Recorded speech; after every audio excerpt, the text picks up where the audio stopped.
Bonjour à tous et bienvenue sur la chaîne Helios Guidance. Je vous propose le tirage général des lions pour le mois de septembre 2024. Alors ce tirage, il a plein d'aspects. Il y a pas mal de possibilités et selon le domaine qui va être touché, les choses pourraient bien se révéler être très différentes. Alors vous allez voir comment dans ce tirage, le tarot vous conseille certaines choses, euh, vous en préconise certaines et vous dit il y a des choses à pas faire.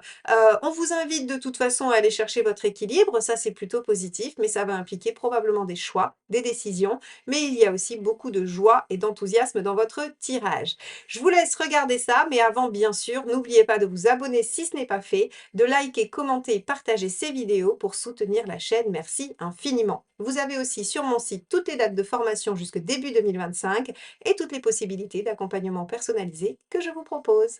Bon visionnage!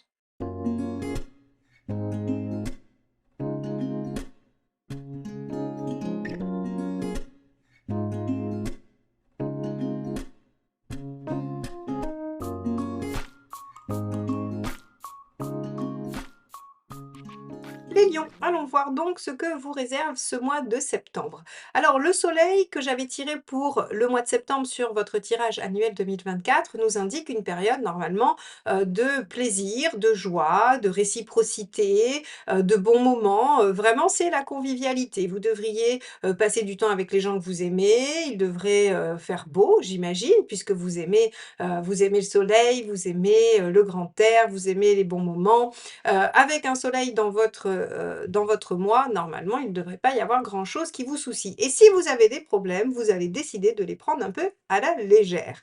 Donc, on va regarder quel est votre état d'esprit et comment ce soleil va dessiner votre mois. Allez, quel est l'état d'esprit des lions sur...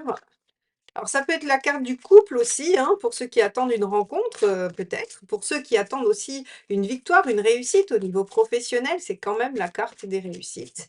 Donc, il devrait y avoir des belles choses à fêter sur ce mois de septembre. Allez, quel est votre état d'esprit? Ce sera celle-ci. Page de denier.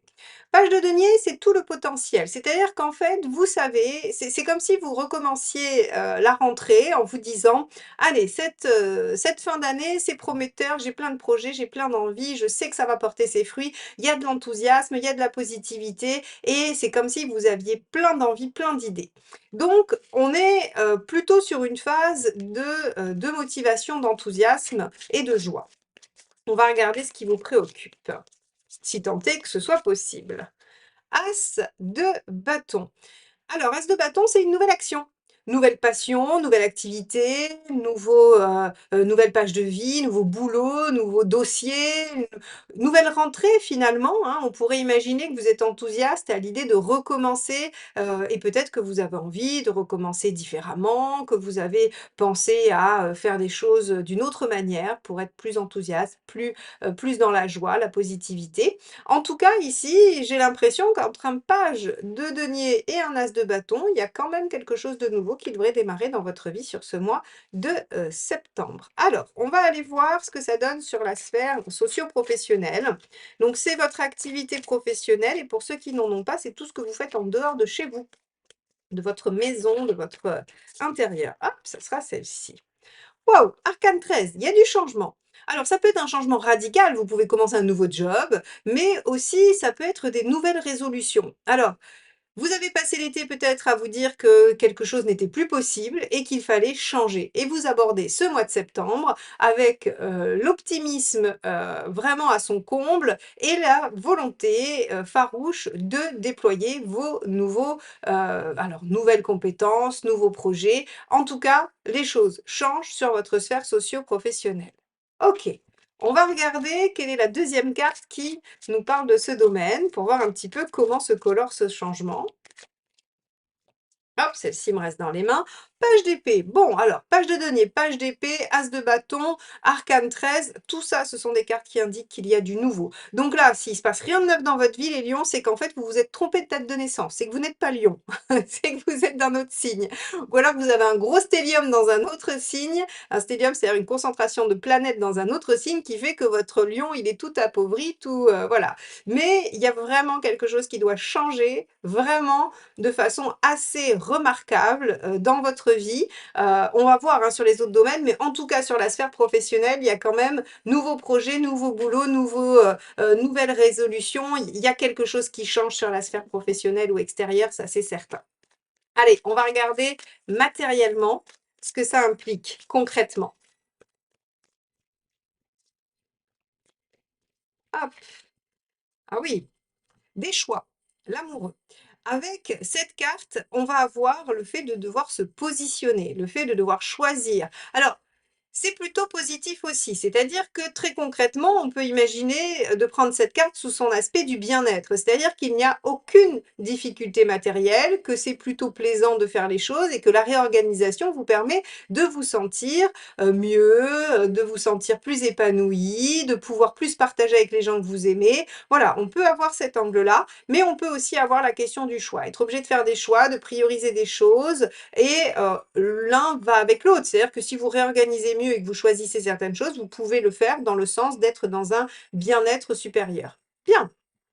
Alors, on va regarder ce que ça donne sur la sphère sentimentale, relationnelle, affective.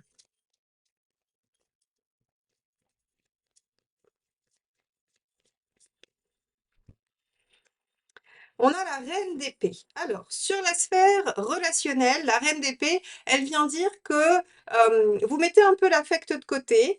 Il y a probablement des choix à faire aussi de ce côté-là. Il y a des décisions à prendre. La reine d'épée, elle réfléchit, elle est dans le mental. Elle se laisse pas du tout happer par ses sentiments. Vous pourriez avoir besoin de trancher, de décider, de dire des choses par rapport à une relation. Alors, on va tout de suite aller voir la deuxième pour voir comment cette reine d'épée, elle est aspectée.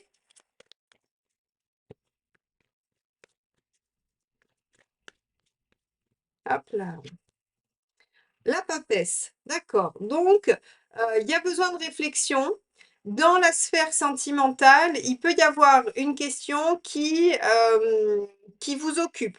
Alors, avec le reste du tirage, il se peut que vous soyez dans une situation où il existe quelque chose et où les changements que vous opérez amènent une nouvelle donne et que cette nouvelle donne, elle pose un peu problème par rapport à la vie affective. On peut imaginer que vous fassiez des choix en lien avec votre bien-être, avec ce que vous avez envie de vivre, avec ce qui est positif pour vous et que ça ait des conséquences dans certains liens. Ça peut être des pertes d'amitié, ça peut être des distanciations par rapport à de la famille, ça peut être des conflits dans un couple comme des séparations. Alors, l'arcane 13 est plutôt dans le travail, elle n'est pas ici. Reine d'épée et papesse, on est plutôt sur de la discussion qui amène à prendre des décisions que sur une séparation manifeste. Mais en tout cas, on pourrait y réfléchir. Alors, on va regarder où vous en êtes dans votre chemin de vie. Est-ce qu'effectivement, on vous demande de vous prioriser ou est-ce qu'on vous demande peut-être de mettre un petit peu d'eau dans votre vin et de faire des compromis? C'est ce que va nous dire la prochaine carte. Hop, celle-ci s'est éjectée du jeu. Le cavalier d'épée, elle vous dit en tout cas de régler les problèmes, de dépasser les obstacles. Avec un cavalier d'épée, on vous dit qu'il ne faut rien laisser stagnant. Donc effectivement, il faut peut-être faire des choix, changer des choses, amorcer de nouvelles actions. Euh, Oser prendre des décisions, réfléchir en tout cas à des décisions. Avec un cavalier d'épée, on résout les problèmes. On ne laisse pas stagner les choses, on ne fait pas de déni, on ne les met pas de côté, on se dit pas on verra plus tard. Pas de procrastination avec ce qui pose problème, on s'y attelle, on se confronte et on dépasse les difficultés. C'est ce qui vous est demandé. Donc ici, peut-être que le soleil, il pourrait aussi venir nous dire, dans un aspect légèrement teinté négativement, que vous décidez de ne pas vous préoccuper du lendemain, d'être dans quelque chose de très carpe diem et de laisser les problèmes là où ils sont. Là, dans ce cas-là, ce ne serait pas positif par rapport à ce cavalier d'épée qui vous demande de régler les choses. On va aller voir le conseil.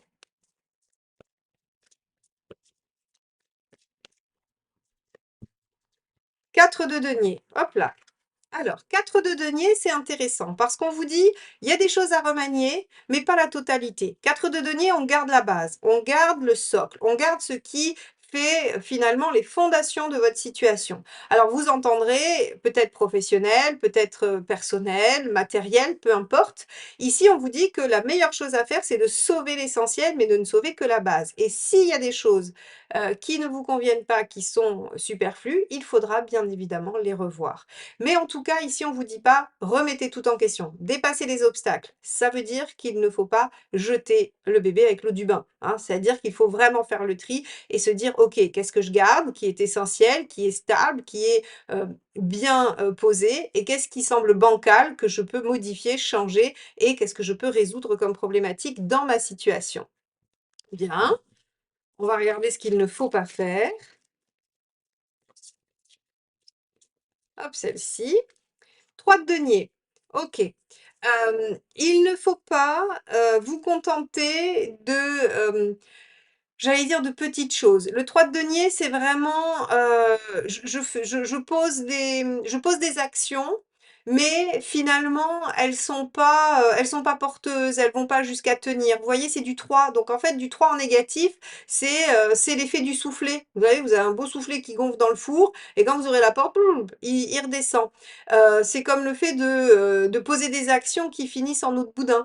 On a vraiment, en fait, si vous voulez, cette notion de vous dire: «Mais si vous devez agir, agissez en ayant réfléchi, en ayant considéré les choses avec la reine et le cavalier d'épée, c'est-à-dire qu'on utilise son intellect, son mental, sa sagacité, d'esprit pour, comprendre et utiliser une stratégie et donc on vous dit, voilà, il faut pas juste poser des actions et se dire que ça va porter ses fruits ou que ça va régler le problème.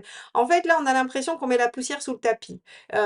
J'espère que toutes ces expressions, j'adore les expressions, vous permettent d'imaginer ce que c'est, hein. C'est en fait, ici, on vous dit 4 de denier, on sauve la base et on règle les problèmes. Le 3 de denier, on vous dit, c'est comme si, vous essayiez de rafistoler, voilà, c'est comme si vous essayiez de combler les trous dans une piscine avec du chewing-gum, quoi. Voilà, on vous dit: «Non, il faut faire une vraie réparation, il faut pas faire des choses qui sont bancales, qui ne tiennent pas et qui sont pas pérennes».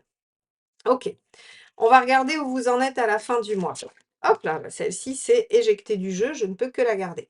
3 d'épée, à la fin du mois, vous êtes face à une réalité qui, à mon avis, vous sort un petit peu du soleil, hein, vous sort un peu du soleil et vous dit: «Ah d'accord, j'avais pas vu que c'était peut-être si important que ça». Le 3 d'épée, c'est je ne peux plus éviter. Je ne peux plus me mentir, je ne peux plus faire de déni. J'ai le nez face à la réalité, face à la vérité, être, c'est vraiment la phrase du 3 d'épée, c'est être au cœur du problème, vous voyez? C'est-à-dire que là, ben, évidemment, l'aspect positif, c'est qu'on peut trouver une solution puisqu'on a la vraie nature du problème. Mais en tout cas, on peut plus faire semblant de ne pas la connaître. Donc ici, le soleil peut aussi parler de visibilité, peut aussi parler de faire la lumière sur quelque chose, c'est d'y voir clair dans une situation. Donc vous voyez, le soleil, selon la carte, hein, à laquelle on va se référer dans le tirage, il a plusieurs significations. Il pourrait vous dire: «Attention à la procrastination et au fait de remettre au lendemain le fait de, régler les problèmes et d'utiliser des bouts de ficelle pour rafistoler alors qu'il faut vraiment trouver des solutions efficaces. Il peut vous dire, ben, vous allez y voir beaucoup plus clair et en même temps, il peut vous dire que vous êtes à la fois très enthousiaste de faire de nouveaux choix et de démarrer de nouvelles choses dans votre vie et d'y mettre tout votre cœur et votre joie. Donc, les lions, un mois qui n'est pas anodin, un mois qui va être assez particulier pour vous, où il est temps de changer des choses dans votre vie extérieure, de déployer des potentiels, des idées, et de construire quelque chose. Il y a des choix à faire. Il y a probablement de la réflexion à mener dans vos relations et on vous dit, quoi qu'il arrive, que vous ne devez pas laisser les problèmes s'accumuler, qu'il faut les traiter. Vous ne pouvez pas procrastiner à ce sujet et quoi qu'il en soit, quoi que vous fassiez, quelles que soient les décisions que vous prenez, à la fin du mois, vous serez face à la réalité. Qu'elle soit bonne ou mauvaise, qu'elle vous plaise ou non, vous serez face à cette réalité. Ce qui est, encore une fois, je le répète, même si ça peut être un peu douloureux parfois, qui est très bénéfique puisque ça vous permet de trouver les solutions adéquates et du coup, d'être dans votre cavalier d'épée, c'est-à-dire trouver des solutions et dépasser les problématiques.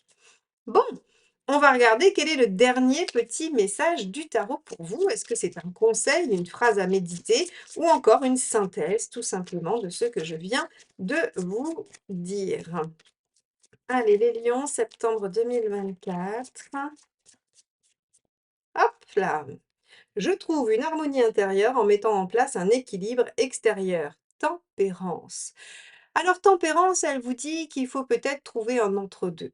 Tout à l'heure, je vous disais, peut-être que on vous dit d'être égoïste ou peut-être qu'on vous dit de mettre de l'eau dans votre vin.